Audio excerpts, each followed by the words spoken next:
Interlut itu ya bisa terus lumaku dan tansah laku ya. Bertani buku itu menjadi ya semoga menjadi laku saya, laku kami dalam ya bukan semata-mata dalam menerbitkan buku tetapi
selamat datang kembali di channel Vita Agustina. Kali ini kita lagi di segmen bincang-bincang atau cuap-cuap. Nah, ini kita udah kedatangan nih. Kita lagi main-main di base camp dari penerbit Interlut. Nah, ntar aku kasih ya linknya di bawah. Ada Instagramnya kan ya? ada. Jadi nanti Instagramnya juga aku kasih linknya di bawah, dan jangan lupa untuk di follow. Ada YouTube juga nggak? YouTube-nya ada juga. Oh, ada juga. Oke, nanti aku kasih linknya juga di Oke. bawah, biar kalian jangan lupa untuk subscribe juga ya. Iya, Nah, ini perkenalkan, di samping saya udah ada Cak Kandar ya. Betul, Panggilan Mbak Vita. akrabnya Cak Kandar nih. Nah, Cak Kandar ini adalah orang di balik the man behind Interlut gitu kan istilahnya. Ya, bisa seperti itu. Nah, coba nih ceritakan gimana pertama kali Interlut ada lahir ke dunia gitu. Jadi Interlut itu sebenarnya lahir dari 3 bidan. Jadi pertama ada Mas Agus Manaji, kemudian ada Mas Tias Tiadi yang sekarang menjadi direktur di salah satu penerbit di Jogja juga. Kemudian ada saya. Jadi di tahun 2006-2007 kita sudah memulai sebenarnya mencoba untuk menggagas sebuah penerbitan. Kalau dulu bahasanya penerbit kamar gitu kan. Jadi karena memang kami lahir itu dari kos-kosan. Jadi saya itu satu kos dengan Mas Tias Tiadi, jadi sering ngobrol tentang banyak hal, salah satunya tentang buku. Nah, di periode 2006 itulah kami intent bertemu dengan bertiga ngangkring kalau dulu, sebelum rame era kopi seperti hari ini. Saya, Mas Agus dan Tia itu ya sering ngobrol di angkringan, kemudian tiba-tiba ada ide untuk mencoba membuat penerbitan itu. Itu awalnya sangat berangkat dari idealisme yang sangat menyala-nyala. Tahun 2006, nah di 2007 lahir sebuah buku pertama dari Interlut yang itu karya terjemahan dari Tias Tiadi, judulnya Van Gogh, sebuah biografi. Waktu itu 2006 masih kuliah atau udah lulus? Itu pasca kuliah, pasca lulus sudah kuliah, lulus, jadi ya? S1 berarti. pasca S1 lulus, lagi semangat-semangatnya karena pengaruh beberapa bacaan juga waktu itu sepertinya. Pokoknya pengen jadi orang merdeka gitu. Pengen jadi orang merdeka. Nah, salah satu yang dipahami, salah satu yang kami pahami waktu itu ya salah satunya mendirikan sebuah penerbitan alternatif di zaman itu. Berarti sekarang udah sekitar 14 tahun ya? Kalau dihitung dari tahun iya, 14 tahun udah. 14 tahun kan 14 tahun ini kan awalnya kan 3 orang, terus sekarang tinggal nih Cak Kandar yang sendiri dalam rangka menghidupi Interlut gitu kan ya. Nah, ada nggak lika-liku selama 14 tahun itu kan pasti dong ada gitu. Pasti.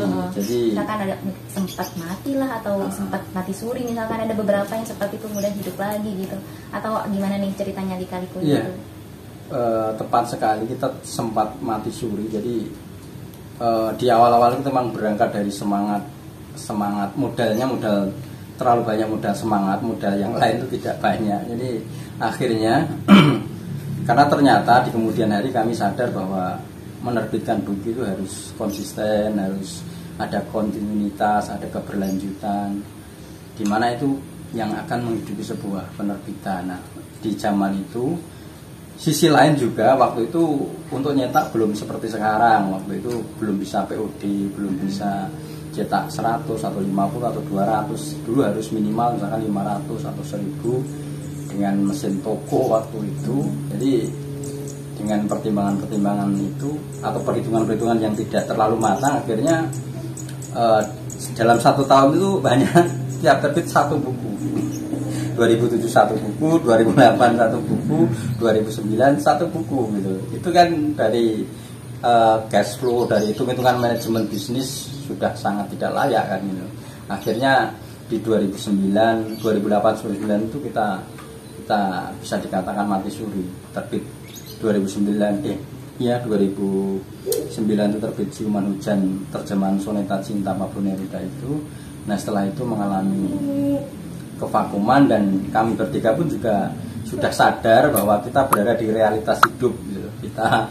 Kita ada di kehidupan yang nyata yang harus menghidupi diri sendiri dan juga memikirkan hal-hal lain di kemudian hari. Nah, 2009, 2000 itu kita mati suri, 2010.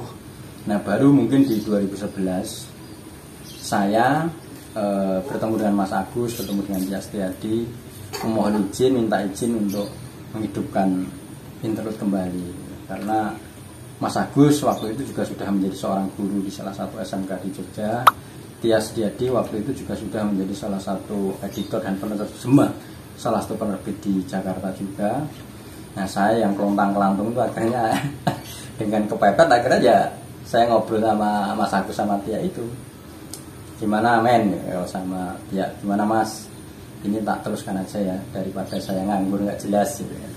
Akhirnya di 2011, 2012 awal saya mengelola penerbit interlude itu sampai hari ini. Bisa dikatakan mulai itu lagi kita memulai lagi. Ada perubahan ini nggak, perubahan semacam visi misi? Sangat berubah. Gimana tuh perubahannya? Di awal itu semangat kita dengan idealisme kita awalnya penerbit alternatif yang akan menghadirkan karya-karya terjemahan biografi sastrawan dan seniman dunia. Oh ya. Maka lahirlah Van Gogh, biografi seorang pelukis yang sebenarnya dulu juga belum banyak yang menggarap. Kemudian di 2008 lahirlah biografi Edgar Allan Poe, yang waktu itu ketika kita ngobrol dengan teman-teman di sastra Inggris juga responnya sangat kecil, padahal konon kabarnya Poe itu seorang perintis cerita detektif, seorang penulis cerita horor ataupun gotik lah bahasanya zaman itu, yang banyak menjadi referensi penulis-penulis Amerika dan hari ini. Tapi ya ketika kita nyetak banyak bertumpuk di kamar kami masing-masing di 3 orang itu di 2008. 2009 kita bahkan di 2009 itu kita punya, di 2008 kita punya lini baru, kita bikin khusus untuk menerbitkan buku puisi. Nama penerbitnya Madah waktu itu. Nah, Madah itulah yang kita jadikan media untuk menerbitkan Ciuman Hujan gitu ya, 100 soneta saja cinta Pablo Neruda. Nah, dari itu tadi kan mati suri hampir 2 tahunan itu. Nah, akhirnya saya tadi ngobrol sama 2 teman itu minta izin, dan akhirnya visi itu bergeser jauh sekali. Karena saya tidak punya kapasitas terjemahan, saya juga tidak punya kapasitas sastra luar negeri, perkembangan sastra luar Indonesia. Kemudian bergeser saya menggarap lokal gitu loh. Karena kebetulan saya terlibat di komunitas studio pertunjukan sastra, di mana di situ saya bertemu dengan banyak penulis pengarang di Jogja. Maka awal-awal itu lahirlah buku-buku puisinya Pak Mustafa Yasin, buku-buku puisinya Mas Hamdi Salat, kemudian berikutnya ada Mas Hasta Indriana, ada Mbak Ulfatin CH, dan akhirnya saya waktu itu interlude identik dengan puisi penyair Jogja karena di situ ada Mbak Ulfatin, ada Mas Hamdi, ada Mbak Abida, ada Mas Iman Budi Santoso, ada juga beberapa penyair muda yang kemudian kita beri ruang untuk menerbitkan puisinya. Akhirnya banyak puisi, kemudian ya cerpen, novel, bahkan penulis novel. Misalkan kita kenal Mas Nur Ismail atau Nurul Hanafi, novel pertama kita terbitkan juga itu Piknik judulnya. Nah, yang kemudian beliau juga itu juga menjadi salah satu momen beliau untuk muncul ke permukaan karena beliau banyak sembunyi di gua gitu, Mas Nurul Hanafi. Nah, dari situ akhirnya bergeser lagi. Puisi tetap menjadi salah satu jalan. Nah, kemudian akhir-akhir berikutnya, perjalanan berikutnya setelah saya juga berinteraksi dengan beberapa penyair, beberapa pengarang sastra Jawa, akhirnya ada kesempatan untuk mencoba menggarap sastra Jawa. Jadi mulai di tahun 2015 itu akibat ngobrol dengan almarhum Mas Iman Budi Santoso, saya mencoba untuk interlude, mencoba untuk mengarahkan dirinya juga untuk menggarap sastra Jawa sampai hari ini. Dari 2009 ya? Pasca. Ya, 2009, pasca, 2011 baru. 2011 berarti sekarang pasca generasi kedua, 10 tahunan ya. Nah, 10 tahunan itu berarti dihandle sendiri sama Cak Endar atau benar-benar sendiri, atau misalkan ada staff-staff gitu? Kalau sendiri, saya kelola sendiri. Yang lainnya saya banyak dibantu oleh teman-teman yang sifatnya freelance. Artinya misalkan layout, ilustrasi sampul, atau kemudian cetak dan lain, saya lebih banyak bermitra dengan teman. Sampai hari ini pun juga saya sangat berterima kasih sekali kepada banyak teman yang sampai hari ini masih membantu kami dengan cara yang sangat sederhana. Ya tadi, dengan pola-pola interlude yang sederhana itu, teman-teman masih bisa membantu lewat ilustrasi, lewat layout dan lainnya. Itu Mbak kita. Luar biasa ya, berarti masih di handle sendiri sampai sekarang. Iya, sendiri, kita kelola sendiri, tapi ya tetap dibantu banyak orang, mungkin statusnya secara saja administratif gitu kan, iya, secara manajemen juga.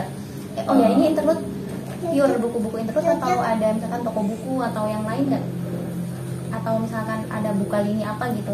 Kalau sekarang hanya interlude saja. Interlude penerbitan ya. Hanya interlude penerbitan. Ya sesekali mungkin bekerja sama juga, diajak bekerja dengan komunitas misalkan untuk menerbitkan karya bersama.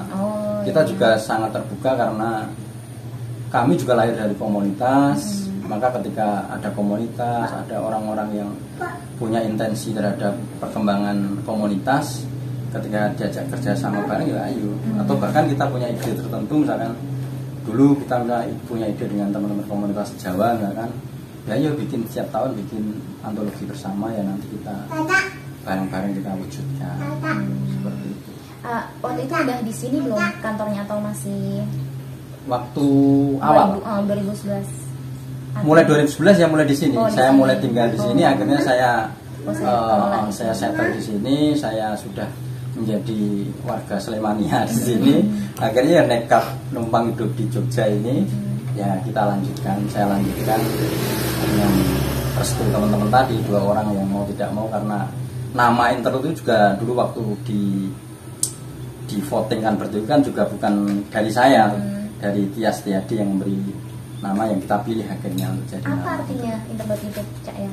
Kalau interlude ya jeda barangkali. Jadi ketika sampai hari ini kita refleksikan, ternyata ya kita mengisi ruang-ruang kecil itu barangkali. Jadi ya sesuai namanya, mungkin kita mengisi ruang-ruang kecil yang mungkin belum tergarap oleh yang lain. Ya, ruang-ruang kecil loh. Gitu, Kalau sekarang rutin nggak nerbitinnya? Kalau dikatakan rutin ya mungkin juga tidak, tetapi ya dalam perjalanannya akhirnya misalkan ya tetap ada dalam 2 atau 3 bulan sekali, ya tetap aja ada 1-2 judul yang kita terbitkan, entah itu dari pola kerjasama atau pola dari kita sendiri kita munculkan karya. Untuk pendistribusian kemana? Pendistribusian hari ini juga kita bersyukur bisa dibantu oleh teman-teman toko buku online itu. Yang lain juga kita nitip ke beberapa toko buku offline, tapi hanya terbatas. Tapi hari ini banyak terbantu oleh teman-teman toko buku online yang mendistribusikan. Ada kayak semacam reseller nggak atau apa gitu? Ada. Oh, Jadi ada. kita terbuka dengan reseller, sangat terbuka. Cuma kita selalu wanti-wanti. Buku terbitan internet itu kayak gini. Kalau jadi reseller ya jangan kaget nanti misalkan tidak banyak laku misalnya. Jadi itu kita selalu sodorkan ini terbitan internet katalognya. Silakan dipilah-pilah dan dipilih dari katalog yang ada ini yang sekiranya masuk di tempat panjenengan. Jangan sampai nanti ya mesake dengan kemudian ambil banyak terus belum keluar karena memang ternyata segmen ini tidak di tempat jenengan. Itu yang sering saya obrolkan. Jadi setiap ada reseller kami selalu ajak ngobrol, bahkan yuk ngobrol saya ketemu sih, ngobrol santai di sini atau di mana, di angkringan atau warung kopi lah. Itu kita. Perjalanan panjang ya, Interlude ternyata sudah 14 tahun lah. Anggaplah dari periode kedua pun juga udah 10 tahun, luar biasa. Nah, kira-kira ada judul buku apa nggak? Ada nggak judul buku yang sampai membekas saat ini proses terbitnya gitu? Ada. Nah, itu buku apa itu? Yang pertama tentu buku pertama itu kan, yang Panko sebuah biografi. Buku awal itu sangat membekas. Yang periode kedua yang buku sangat membekas tentu 5 atau ya 7 tahun terakhir ketika kami bersentuhan dengan Mas Iman Santoso almarhum itu. Salah satu buku yang bekas tentu adalah buku Sutonoyo Dadawaru, di mana saya benar-benar diajak oleh Mas Iman untuk menggarap dari awal, dari naskah, dari diskusi, sampai kemudian buku itu mendapat apresiasi yang sangat beragam dan ternyata sampai hari ini juga masih, meskipun 1-2 masih banyak yang mencari. Selain buku itu mengembalikan atau mengajak saya untuk kembali bahwa saya harus berguru kepada Sutonoyo Dadawaru, orang-orang yang tidak dikenal, orang-orang mungkin tidak bernama. Itu seperti menambah daya hidup saya kembali ketika menerbitkan buku Sutonoyo Dadawaru itu. Benar-benar, oh iya ya, saya itu juga wong desa, orang Jawa, di mana saya dekat dengan tumbuhan, bahkan saya kuliah itu sarjana di sebuah tumbuhan gitu kan, dekat dengan itu, tapi saya belum mendarah daging dengan Mas Iman. Lewat buku Sutonoyo itu saya diingatkan oleh Mas Iman dengan banyak hal, benar-benar banyak mengubah cara pandang kami juga terhadap buku. Maka setelah 2017, buku itu 2017, saya mau menamai Interlude atau saya sendiri sebagai ya petani buku, Mbak, bukan penerbit buku. Petani buku. Iya. Jadi idiom itu saya temukan ketika saya banyak ngobrol. Saya bertani buku karena setelah saya cermati, saya itu nggak bisa bisnis yang pinter kayak Mbak Vita, uang aksara. Itu saya tuh ya buku akhirnya oh iya ya. Setelah ngobrol akhirnya dengan Mas Iman juga menemukan tagline yang hari ini sementara saya yakini bahwa Interlude itu ya bisa terus lumaku dan tansah laku ya. Bertani buku itu menjadi ya semoga menjadi laku saya, laku kami dalam ya bukan semata-mata dalam menerbitkan buku tetapi dalam hidup gitu ya. Sok filosofi. Oh iya, ini kan sekarang bicara nih tentang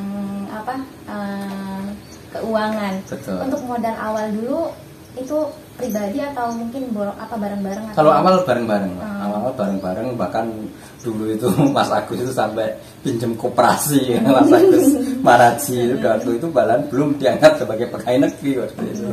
Nah dari situ karena ternyata waktu itu harus nyetaknya harus 1.000 kan jadi, banyak kan iya akhirnya ya itu kita tadi collab mati suri dan masing-masing juga harus tegak berdiri hidup dengan dapurnya, menemukan jalan masing-masing. Nah 2011 saya memilih menemukan kembali jalan lewat Interlude juga untuk melakukan itu.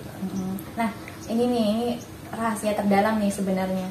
Nah kira-kira bisa nggak kita hidup dari buku itu? Kan mungkin di luar sana ada yang pengen juga mendirikan penerbit atau pengen bikin penerbit kecil. Nah kira-kira bisa menghidupi nggak, istilah kasarnya seperti itu? dengan menjadi petani buku tadi gitu? Ya kalau petani barangkali ya bisa, cuma apa ya? Mungkin kalau penerbit ya benar-benar penerbit murni itu pasti bisa, Pak. Benar-benar serius, intent dengan kalkulasi yang matang, dengan kalkulasi ekonomi yang matang. Tetapi kalau jadi petani buku ya siap sebagaimana petani di Indonesia, kan? Ya lebih pada kerja-kerja yang mungkin ya karena penerbit ini sebagai penerbit alternatif kan, penerbit kita harus siap ketika berjalan di jalan yang bukan utama, jalan arus utama di mana ya jalan alternatif kita akan siap dengan resikonya sepi misalkan. Mungkin sesekali kita ketemu warung bisa ngopi atau apa, atau sesekali kita akan ketemu dengan sesuatu yang barangkali tidak kita bayangkan. Tetapi sampai hari ini saya meyakini itu bisa, tidak apa ya, ya bisa aja Mbak, tetap bisa, asal ya tadi. Atau sempat nggak putus asa, udah aku mau berhenti nih, terus saya pengen cari profesi lain misalkan jadi PNS seperti Mas Agus tadi gitu, pernah sempat terbesit gitu nggak? Di awal-awal tentu pernah bekerja di lain, maksudnya sambil yang lain. Tetapi tidak tahu kenapa mulai di tahun 2011 itu seolah-olah saya diberi keyakinan oleh Tuhan untuk ya coba di sini sampai akhirnya perjalanan itu ya mungkin karena petani itu kan biasanya kepepet dan tidak ada pilihan lain, ya harus saya jalani. Dan tadi saya pikir memang apa ya, bukan mungkin sebagai penerbit indie, penerbit alternatif kan bukan melulu pada untung rugi laba. Saya pikir banyak sekali teman-teman yang berjuang bergerak di wilayah indie, saya pikir itu bukan muatan utama dalam menjalankan roda penerbitannya, tetapi ada sisi-sisi lain yang saya yakin diperjuangkan juga. Itu Mbak. Aduh, luar biasa ya. Nah ini terakhir nih, misalkan kan video ini akan tayang di YouTube dan mungkin akan selamanya gitu di YouTube gitu kan ya. Seandainya nanti misalkan Cak Kandar diberi kesempatan untuk tahu satu hal di masa depan, kira-kira hal apa yang ingin Cak Kandar ketahui? Apa ya Mbak? Ini tidak harus tentang itu, misalkan tentang apapun gitu, misalkan tentang kehidupan Cak Kandar di masa depan, kira-kira apa nih yang pengen Cak Kandar ketahui? Pengen tahu apa gitu yang pengen diketahui, satu hal yang pengen diketahui di masa depan, kira-kira apa nih? Ya mungkin ya kehidupan anak saya, Pak. Iya. Mungkin kehidupan anak saya seperti apa itu yang ingin saya ketahui, saya di masa depan. Apakah mau bergalang belum dengan buku atau mungkin lepas dari buku, itu yang mungkin ingin saya ketahui juga. Oke. Anaknya baru satu. Iya, baru satu. Oh iya, ngangguk. Iya, oke. Nih, terakhir lagi nih, seandainya ini kan akan dilihat nih nanti mungkin 10 tahun yang akan datang. Nah, kira-kira pesan apa yang ingin Cak Kandar sampaikan untuk Cak Kandar di 10 tahun yang akan datang? Ya tetap biasa saja ya, tetap biasa wae rasa gaya. Ora anu apa-apa kan. Sebagaimana puisi yang sering kutip oleh MH dari puisinya Emily Dickinson, I am nobody. Are you nobody itu? Luar biasa sekali ya. Nah itu saja perbincangan singkat bersama Cak Kandar di Basecamp Interlude. Nah ntar untuk link-linknya saya akan sematkan di bawah, dan jangan lupa untuk di follow dan di subscribe. Terima kasih sudah menonton. Terima kasih ya. Terima kasih.